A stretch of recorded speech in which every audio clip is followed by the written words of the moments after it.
اعوذ باللہ من الشیطان الرجیم بسم اللہ الرحمن الرحیم۔ السلام علیکم ورحمۃ اللہ وبرکاتہ۔ اس ویڈیو میں آپ کو اپنی بیوی کو تابع دار اور نیک بنانے کا ایک وظیفہ دیا جائے گا۔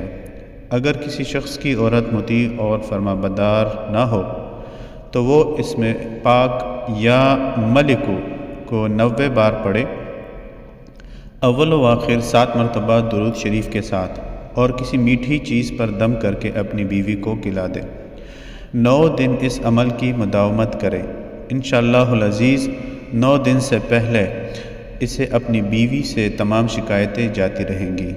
جہاں تک اپنی بیوی کو مطیع و تابع دار کرنے کا معاملہ ہے، وہاں یہ بھی ضروری ہے کہ عامل اپنی بیوی کے تمام حقوق ادا کرے، اسے کسی طرح کی شکایت کا موقع نہ دے، تو ہی عمل اثر پذیر ہوگا۔ اگر عامل اپنا رویہ اپنی بیوی کے ساتھ نامناسب رکھتا ہے تو عامل کو چاہیے وہ اپنی خود اصلاح کرے، یقینی طور پر معاملات میں سدھار پیدا ہوگا۔ کوئی بھی عمل شروع کرنے سے پہلے صدقہ کر دیجیے۔